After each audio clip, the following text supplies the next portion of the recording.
Үзэгч та бүхэн NTV-ийн мэдээ зочны цагаар өөрчлөлт өрч байна. Тэгэхээр дэлхийд чансаа өндөр дээгүүр олон улсын сэтгүүлд Отгон тэнгэр их сургуулийн бакалаврын түвшний оюутны өгүүлэл бол нийтлэгдсэн байна. За түүний талаар дэлгэрэнгүй мэдээлэл өгөхөөр бид бүхэн студидтэй Отгон тэнгэр их сургуулийн профессор Антони Миллерийг бол урьсан байна. Танд орой мэнд хүргэе.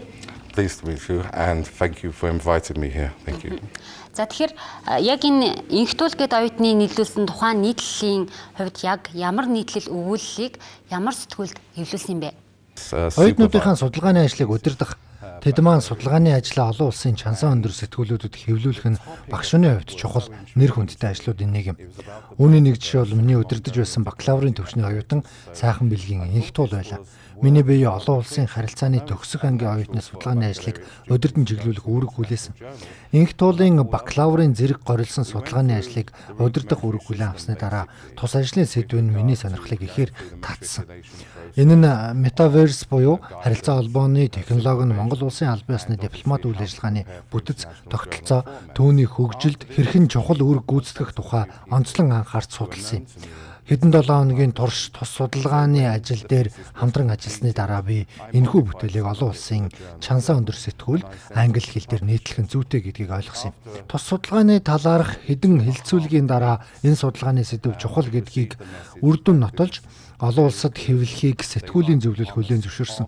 Өнөөдрийг хүртэл энэ нь зөвхөн Отгон тэнгэр их сургуулийн хувьд төдийгүй Монгол улсын хувьд анхудаа бакалаврын төвчний оюутны эрдэм шинжилгээ судалгааны салбарт ийм амжилт гаргасан нь онцлог бөгөөд өөрөөр хэлбэл бакалаврын зэрэг авахаас өмнө Монгол оюутан олон улсад эрдэм шинжилгээний өгүүлэлээ хэвлүүлсэн.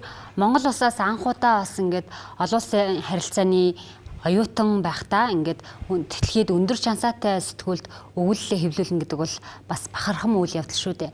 Тэгэхээр яг түүний энэ төгсөлтийн баяраар нь бол бас сертификат нь бол ирсэн юм байна. Тэгэхээр энэ бичлэгийг үзээд эргээд студидтэй уулзъя. Олон улс превiew бюро импакт фактортай сэтгүүлд Монгол улстай анхдагч эсвэл Отгон тэнгэртэй анхдагч оюутнаар бол ингээд шалгарсан байгаа. За тэгээд юуны өмнө энэхүү ингээд сертификат ингээд гардаж авсандаа ингээд баяртай байна. За мөн түүнчлэн олон улсын сэтгүүлд ер нь оюутан ингээд өөрийн нийтлүүлэн гэдэг бол маш хэцүү байдаг. Миний хувьд болохоор Антони Миллер багш буюу профессор багштайгаа ингээд удирдах багшаар чиглүүлээд за ингээд заавал зөвлөгөөгөө аваад ингээд нийтлүүлсэн байдаг.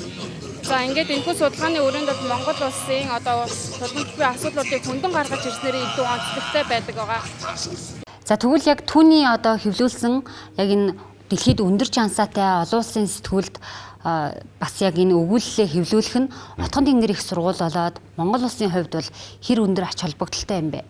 Бакалаврын төвчний оюутан олон улсын чансаа өндөр сэтгүүлд эрдэм шинжилгээний өгүүлэл хэвлүүлнэ гэдэг нь нэр төр иргэм. Нэг сарын дотор энэхүү судалгааны ажил буюу эрдэм шинжилгээний өгүүллийг англи хэл дээр хэвлэгддэг сэтгүүлд хэвлүүлэх эрхийг хүлээн авсан. Судалгааны ажлыг удирдан чиглүүлсэн хүний хувьд энэ бол бахархмаар амжилт ч гэсэн энэ нь оюутан хүний хичээнгүй, чамбай, нягт эхэлсэн ажлаа дуусгадаг зан чанартай шууд холбоотой асар том амжилт байлаа. Түүнийг төгсөх өдөр нь би олон улсын сэтгүүлийн ерөнхий редактороос ирсэн түүний хэвлүүлсэн судалгааны ажилтай холбоотой бүх бичиг баримтыг өөрт нь хүлээлт өгсөн. Түүний хэвлүүлсэн эрдэм шинжилгээний өгүүлэл нь Монгол оюутны чадварыг дэлхийд таниулж өгснөөр онцлог юм. За тэгэхээр таны хувьд бол яг энэ Отгон тэнгэр их сургуульд хизээнээс багшилсан бэ те? Отгон тэнгэр их сургуулийн профессор гэж явж шүү дээ. Тус их сургуульд өргөдөж ирснээс хойш бусад багш нартай хамтран олон эрдэм шинжилгээний өгүүлэл бүтээл хэвлүүлсэн. Олон улсын сэтгүүлд 23 эрдэм шинжилгээний өгүүлэл, 7 хурлын илтгэл, үүнээс ихэнх нь Scopus мөн олон улсын чансаа өндөр нөлөө бүхий сэтгүүлүүд юм. Альва их сургуулийн чанар чансаа судалгааны ажлын үр дүн нь дотоод болон олон улсын төвшөнд тогтвортой байх ёстой. Судлаач багш эрдмийн цол зэрэг хамгаалсан багш нарын хувьд судалгааны ажлуудаа Scopus болон Web of Science зэрэг чансаа өндөр сэтгүүлүүдэд заавал хэвлүүлэх шаардлагатай болж байна. Түүнчлэн тус сургуулийг сонгон суралцж байгаа оюутнуудын гадаад хэлний мэдлэгийг дээшлүүлж тэдний академик мэдлэгийг өргөжүүлэх тал дээр манай хамт олон анхааран ажилладаг.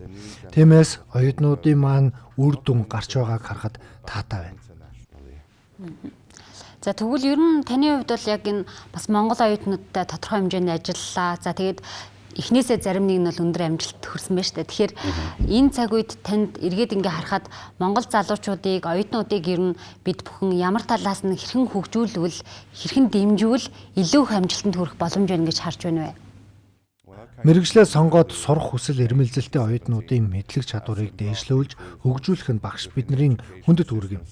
21 настай бакалаврын оюутан судалгааны ажлаа чансаа өндөр англи хэл дээр хэвлэгдэн гардаг сэтгүүлд хэвлүүлнэ гэдэг нь Монгол оюутнууд хичээвэл амжилтанд хүрч болдог гэдгийг тод харуулж байна. Альва судалгааны ажил олон улсад хүлээн зөвшөөрөгдөж хэвлэхэд 5-аас 7 сарын хугацаа шаарддаг.